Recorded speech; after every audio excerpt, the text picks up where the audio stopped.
आपल्या जामखेडमध्ये दोन मातब्बर नेते आहेत। या दोघांच्या भीतीपोटी हे रासप असेल, मनसे असेल आणि वंचित बहुजन आघाडी असेल, वंचित बहुजन आघाडीचे जे नेते आहेत अरुण आबा, त्यांच्या पक्षांनी म्हणजे वरतून त्यांना आदेश आला नाही की तुम्ही महायुतीसोबत जा म्हणून, त्यामुळे त्यांनी दोन जागा लढवण्याचा प्रयत्न केला आणि त्यांच्या वार्डात आम्ही त्यांना पाठिंबा दिलेला आहे। आम्ही आमची जबाबदारी पार पाडलेली आहे। त्यांनी आम्हाला काय सांगितलं की आपण आघाडी करू, तर 100% आम्ही आमच्या पद्धतीने त्यांच्यासोबत आघाडी केलेली आहे। तिथं मनसेचे उमेदवार होते सनीदादा सदापुरे, त्यांच्या पण विरोधात आम्ही उमेदवार तिथं दिलेला नाही आहे। म्हणजे अशा पद्धतीने प्रामाणिकपणाने आम्ही परत रासपचा विषय जर असेल तर रासपला आम्ही वार्ड क्रमांक 11 मध्ये जागा सोडली होती।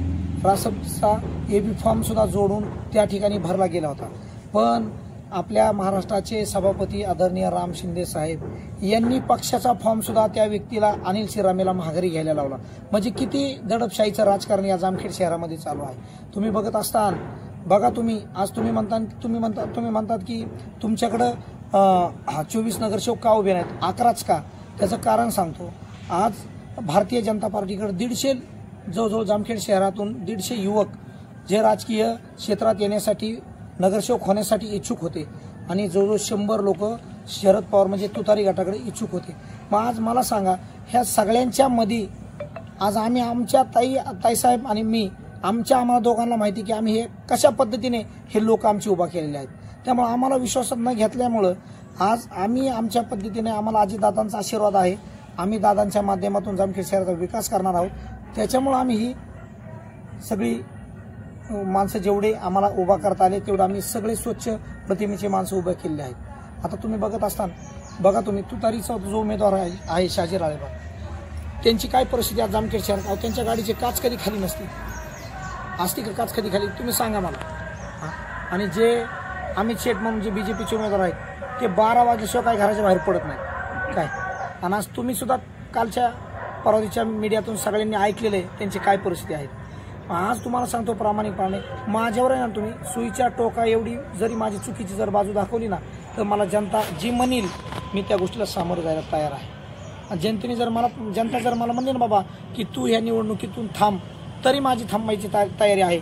जर माझ्या काही चुकीच्या गोष्टी जर कुणाला जर आढळल्या असतील तर 100% लोकांनी समोर येऊन आम्हाला सांगावं की बाबा तुम्ही इथं चूक केली, पुराव्यानिशी आमच्या गोष्टी दाखवाव्यात। तसं राष्ट्रवादी काँग्रेस असेल, भाजप असेल, तुम्ही बघा एकमेकांच्या सगळ्या गोष्टी दाखवतात, हे कसे ते कसे। आमच्या विषयावर का बोलत नाहीत? कारण आमच्या अजून कपड्याला आम्ही कसलाच व्हाईट कपड्याला डाग लागून दिलेला नाही। इतक्या स्वच्छ प्रतिमेने 10 वर्ष झालं राजकारण न करता आम्ही समाजकारण करत आलेलो आहोत। त्याच्यामुळे मला जामखेड शहराच्या जनतेवर विश्वास आहे की जनता 11ची 11 उमेदवार आणि 12वी नगराध्यक्ष हे निवडून दिल्याशिवाय राहणार नाहीये। कारण त्यांना माहिती आहे संकटकाळी कोण उभं राहतंय, एवढं 100% जनतेला माहिती आहे। एवढं आज दोन या महाराष्ट्रभर जे प्रतिनिधित्व करतात असे आपल्या महाराष्ट्राचे विधान परिषदेचे सभापती आदरणीय राम शिंदे साहेब आणि दुसरे या कर्जत जामखेडचे आमदार आदरणीय रोहितदादा पवार साहेब, या दोघांच्या हलगर्जीपणामुळे आज आपल्या जामखेड शहराचा विकास कुठेतरी थांबलाय आम्हाला असं वाटतंय। तर मी जामखेड शहरात फिरत असताना प्रत्येक वार्डात, प्रत्येक गल्लीत दोन्ही पण नेत्यांना आपली जनता नाव ठेवत आहे। कारण इतक्या मोठ्या पदावर हे दोन्ही जबाबदार व्यक्ती आहेत। मग आज आपल्या जामखेडचा विकास का होत नाही? ज्यावेळेस विधानसभेची निवडणूक होती त्यावेळेस महाविकास आघाडीचे आमदार रोहित पवार यांनी प्रचार काय केलता की आज रोजी राम शिंदे साहेब विधान परिषदेवर आमदार आहेत, मग अजून एक आमदार जर असेल जामखेडला तर विकास का होणार नाहीये? मग आज तुम्ही बघा या दोघांच्या भांडणामध्ये काय चाललंय, जनतेकडे लक्ष कुणाचंच नाहीये। तर माझी हात जोडून जनतेला कळकळीची विनंती आहे की आमच्यावर एक वेळेसच विश्वास ठेवा आणि विश्वास ठेवून आदरणीय अजितदादा पवार यांच्या नेतृत्वाखाली, यांच्या विश्वासाने आज आम्हाला जामखेड शहर स्वच्छ सुंदर करायचं आहे। त्याच्यासाठी आम्ही राष्ट्रवादी काँग्रेस म्हणून स्वबळावर लढण्यासाठी तयार केलेली ही यंत्रणा आहे। आज अजितदादांनी आमच्यावर, संध्याताईवर विश्वास ठेवून आज आम्हाला जर राष्ट्रवादी काँग्रेस पार्टीकडून जर पक्षाचे एबी फॉर्म येऊन आम्हाला त्या तिकिटावर उभं राहायचं, आम्हाला मान सन्मान पार्टीने दिला, त्याबद्दल मी राष्ट्रवादी काँग्रेसचे मनापासून अभिनंदन आभार व्यक्त करतो. कारण आम्हाला या जामखेड शहराचा विकास करायचा आहे, आमच्या डोक्यात दुसरं काहीच नाही आहे. आणि सगळ्यात महत्त्वाचा विषय असा आहे की आज तुम्ही बघत असताल की या जामखेड नगर परिषदेच्या निवडणुकीमध्ये कितीतरी मातब्बर नगराध्यक्ष पदासाठी उभे आहेत. यांनी इथून मागची त्यांची पार्श्वभूमी बघा. आता आमदार रोहित पवार हेच भाजपच्या नगराध्यक्षावर होणाऱ्या नगराध्यक्षावर टीका करतात आणि आमदार राम शिंदे साहेब हेच तुतारीच्या म्हणजे शरद पवार गटाच्या उमेदवारावर टीका करतात. मग आज जर परिस्थिती पाहता जर तुम्ही बघायला गेली तर मी आज गेली 10 वर्ष झालं महासंग्राम युवा मंचच्या माध्यमातून कमीत कमी तुम्हाला सांगत 16 वर्ष झालं मी रक्तदान शिबिराचा कार्यक्रम घेतो. त्या रक्तदान शिबिरामध्ये मी आज रोजी 1844 लोकांना मी मोफत रक्तदान दिलेलं आहे. हिला तळागाळात जाऊन आम्हाला लोकांचं काम करायचं, फक्त आणि फक्त विकास करायचा आहे. आम्हाला जामखेड शहरातल्या लोकांना काहीतरी करून दाखवायचं. एवढ्याच गोष्टीवर या जामखेड शहरातल्या जनतेने आमच्यावर विश्वास ठेवून, आमच्या या 11 नगरसेवक असतील आणि 1 नगराध्यक्ष असतील, एवढ्यांवर विश्वास ठेवून जर ही नगरपालिका या राष्ट्रवादीच्या घड्याळावर जर ही निवडून दिली तर आम्ही अजितदादांना या जामखेडमध्ये आणल्याशिवाय राहणार नाहीत. आणि ह्या जामखेडची परिस्थिती जनतेला आम्ही दाखवून देणार की ह्या 2 व्यक्तींमुळं आज आपल्या जामखेड शहराची काय अवस्था झालेली आहे. त्याच्यासाठी आम्हाला इथं पर्याय एकच आहे, फक्त आणि फक्त अजितदादा साहेब. कारण त्यांच्याकडे अर्थ खाता आहे. अर्थ खाता असल्यामुळं ते मुख्यमंत्र्यांना सुद्धा निधी तेच देतात. आज कुणाला जर निधी द्यायचं म्हटलं तर त्यांच्यात सहीशिवाय निधी जात नाहीये. मग आज आम्ही याकर जर 2019च्या निवडणुकीला काही जे उभे होते इकडे आमदार म्हणून त्यांनी इकडं आल्याच्यानंतर काय सांगितलं की जामखेडची आम्ही बारामती करून दाखवू. पण आम्ही तुम्हाला एक सांगतो, आम्ही जामखेडची बारामती करू का हे सांगत नाही, पण बारामतीसारखी आम्ही या जामखेडमध्ये शहरामध्ये कामं करून दाखवल्याशिवाय आम्ही राहणार नाही.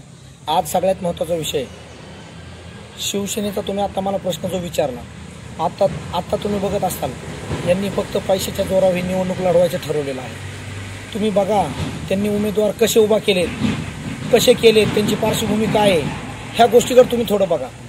आणि आज सगळ्यात महत्त्वाचा विषय मला माहिती आहे, कारण मी गेली 10 वर्ष झालं एकदम तळागाळात जाऊन जामखेड नगरपालिकेच्या हद्दीमध्ये काम चालू आहे माझं.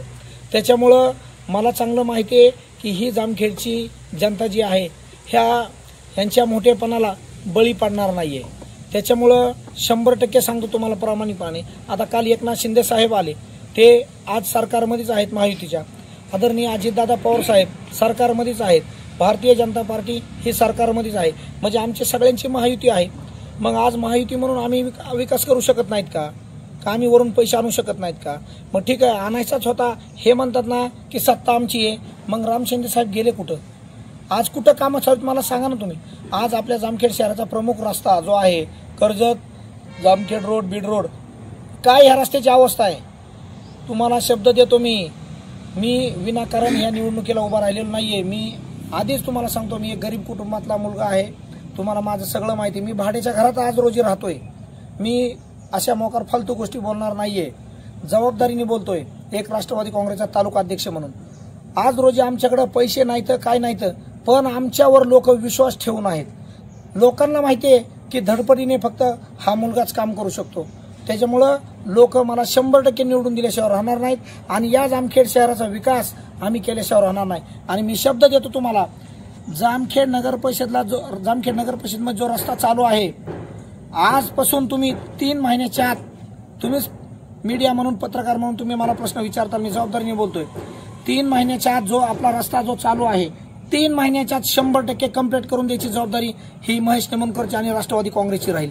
हा मी तुम्हाला शब्द देतो. कोरोनाच्या काळामध्ये कोरोनाचं संकट आलं, तर कोरोना हा काय कळला का कोणाला? नाही कळला. पण सगळ्यात महत्त्वाचा विषय, त्यावेळेस विधानसभेची निवडणूक झाली होती. आमदार रोहितदादा पवार ज्यावेळेस इकडे आमदारकीला उभे होते त्यावेळेस अख्ख्या तालुक्याला अख्ख्या शहराला त्यांनी पाणी वाटलं. पाण्याच्या जेव्हा ते निवडून आले, हे खरं आहे का नाही? पण 2019च्या निवडणुकीला नगरपालिकेची निवडणूक होती का? नव्हती. मग त्यावेळेस आम्ही आमच्या खर्चाने जामखेड शहरामध्ये तुम्ही कुठल्या बी भागात जा आणि त्यांना विचारा कोरोनाच्या काळात पाणी कुणी वाटलंय ते जरी महेश नेमणकर ओळखीत नसले ना तरी तुम्हाला सांगतेन मी समोर जर व्यक्ती लोकांच्या समोर गेलो ना तर ते आज रोजी मला डायरेक्ट म्हणतात की ते टँकरवर तुमचा फोटो होता, तुम्हीच का महेश निमोणकर. म्हणजे अशा पद्धतीने मला लोक ओळखतात आज. म्हणजे सगळ्यात महत्त्वाचा विषय तुम्हाला सांगतो, ज्या वेळेस लोकांना खरी गरज होती, ज्यावेळेस कोरोनामुळे लोक इतकी घाबरलेली होती, आज आपल्या जामखेडमधली इतकी लोकसंख्या कमी झाली आहे कोरोनाच्या काळामध्ये. मी माझ्या डोळ्यांनी बघितलेले आहे. ज्यावेळेस मी एका अंत्यविधीला सकाळी 8:30-9 वाजता स्मशानभूमीमध्ये गेलो तपनेश्वरला, त्यावेळेस अक्षरशः मी 23 अंत्यविधी एका दिवसात, किती जबाबदारीने बोलतो तुम्ही, आरोळे हॉस्पिटलमध्ये तुम्ही रेकॉर्ड बघायचं, एका दिवसात 23 लोक मयत झालते कोरोनामुळे. मग त्यावेळेस जामखेड नगर परिषदचं पाणी 15-20 दिवसाला सुटत होतं. मग त्यावेळेस एक तर कोरोनाचं संकट होतंच. मग त्यावेळेस आम्हाला काही लोकांनी मागणी केली की बाबा आम्हाला पाणी आम्हाला जर स्वच्छ पाणी जर नाही दिलं, नगर परिषदचं पाणी ज्यावेळेस दुष्काळ होता, बाहेरचे टँकर चालू होते सरकारचे, पण पाणी कुठून आणत होते, मोहरीच्या तलावातून. ते काही शुद्ध होतं का नव्हतं, पण आम्ही प्रामाणिकपणाने इतकं स्वच्छ सुंदर पाणी आम्ही एका विहिरीतून उपसून ते पाण्याच्या टँकरमध्ये भरून प्रत्येकाच्या दारात पाहिजे तेवढं पाणी आम्ही वाटलंय. त्यावेळेस तुम्हाला सांगतो लोक बऱ्यापैकी त्यावेळेस आजारी पडली नाहीत. पण ज्यावेळेस सरकारचं पाणी ज्यावेळेस येत होतं त्यावेळेस तिथं अक्षरशः लोक आजारी पडून त्यांना सर्दी खोकला झाला आणि त्याच्यानंतर निमोनिया झाला. डॉक्टरने सांगितलं तुम्ही कोरोना पॉझिटिव्ह आहेत म्हणून. हॉस्पिटल कोरोनाच्या काळामध्ये कितीतरी लोकांचे आम्ही बिलं कमी केले हॉस्पिटलचे. इतक्या मोठ्या प्रमाणात लोकांचे बिलं निघत होते, ते बिलं सुद्धा आम्ही प्रामाणिकपणे कमी करायचा प्रयत्न केला. आणि आपल्या जामखेडमधले डॉक्टर लोक खरंच देव माणसं आहेत. त्यांनी बिचारांनी कधी पैशासाठी पेशंटला अडवून धरलं नाही, कधी पैशासाठी पेशंटला चुकीच्या पद्धतीने त्यांनी ते बोलले नाहीत. आमच्यासारख्याचा फोन गेला की हा ठीक आहे दादा, महेश दादा आम्ही 100% सहकार्य करू, काळजी करू नका, किती बिल कमी करू, एवढ्यापर्यंत डॉक्टर लोकांनी बी आम्हाला सहकार्य केलं. त्याच्यामुळे आपल्या जामखेडची जनता कुठल्याच भूलथापांना बळी न पडता, त्यांना माहिती आहे आज आपण 500, 2000 रुपये, 5000 रुपये मताला जर घेतले, आज तुम्हाला माहिती आहे चिंतामणी फॅमिली कशी आहे. आज माझ्या तोंडाने मला काही सांगायचं नाहीये, पण तुम्ही बघितलं असेल काल परवा दिवशी सुषमाताई अंधारेचे काहीतरी बोलल्या की हे सावकार खूप मोठे आहेत, आणि खरी वस्तुस्थिती आहेत. मला कोणावर टीका करायची नाही. आता दिलीप शेठच्या माध्यमातून जामखेड शहरातल्या कितीतरी लोकांची बँकेच्या माध्यमातून फसवणूक केलेली आहे. मग हा पैसा त्यांनी आता बँकेतून त्यांच्याकडेच आहे तो पैसा, आणि आज जनतेचाच पैसा वाटायला लागले. त्याच्यामुळं मला तर 100% गॅरंटी आहे, ह्यांच्याकडून पैसे तर 100% लोक घेणार, पण ह्यांना मतं काय देणार नाहीत. हे 100% मला विश्वासाने मला माहिती आहे. दादा सगळ्यात महत्वाचा विषय तुम्ही जो मुद्दा मला विचारला, मी प्रामाणिकपणाने खरं सांगतो तुम्हाला, माझ्या वार्डमध्ये ही लोक माझ्यावर प्रेम करणारी लोक आहेत. आज रोजी मला माहिती आहे माझ्या वार्डात माझी काय परिस्थिती आहे. मी अजून सुद्धा माझ्या वार्डात मत मागायला गेलेलो नाहीये. तुम्ही माझ्या वार्डात जाऊन विचारा. मी माझ्या वार्डातल्या लोकांना सांगितलंय की मी खाली वरती फक्त मी वार्डात उभा राहू का, जर तुम्ही राहा म्हणले तर राहतो, तुम्ही जर म्हणले राहायचं नाही तर राहणार नाहीये. लोकांनी मला उभा केलंय. आणि जे आरक्षण पडलेलं आहे एससीचं, तिथं प्रामाणिकपणे सांगतो निखिल घायतडक असेल आणि संतोष गव्हाळे असतील, हे 2 उमेदवार आहेत. त्याच्यामुळं मला त्यांच्या विरोधात किंवा मला लोकांना विरोध व्हावा या काही गोष्टींमुळे मी तडजोड केलेली नाहीये. पण ह्या प्रभागातील लोक माझ्यावर प्रेम करणारे आहेत म्हणून मी तिथं उमेदवार दिलेला नाहीये. राष्ट्रवादी काँग्रेस पक्ष अजितदादा यांच्या घड्याळ चिन्हावरती राष्ट्रवादी पक्षाकडून 11 उमेदवार आणि 12व्या नगराध्यक्षपदासाठीचा उमेदवार आमच्या पक्षाकडून तयारी करत आहे. खरं तर आम्हाला विचारलं जात आहे बराच वेळा की आम्ही युतीत सहभागी का झालो नाही.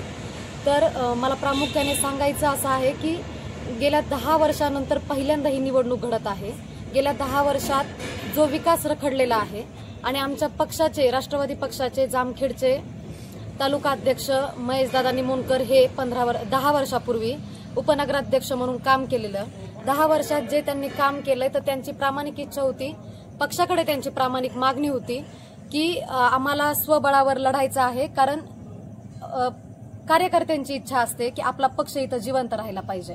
ही निवडणूक ही मला आपल्या सगळ्यांना आपल्या माध्यमातून सगळ्या जामखेडच्या नागरिकांना सांगायचंय, आम्ही ही निवडणूक फक्त आणि फक्त विकासाच्या मुद्द्यावरती करणार आहोत. राष्ट्रवादी पक्षाचे अजितदादा हे फक्त पक्षाचे नसून हे महाराष्ट्राचे विकास पुरुष आहेत. महाराष्ट्राने वेळोवेळी पाहिलेलं आहे की विकास म्हणजेच दादा, आणि अजितदादांनी ज्या ज्या ठिकाणी पाय ठेवलेला आहे त्या ठिकाणी विकास झालेला आपल्याला पाहता येतोय. आणि आम्ही पक्षाचे कार्यकर्ते म्हणून या जामखेडमध्ये दादांचा विकास कशा पद्धतीने होऊ शकतो याचा आमचा प्रामुख्याने प्रयत्न असणार आहे.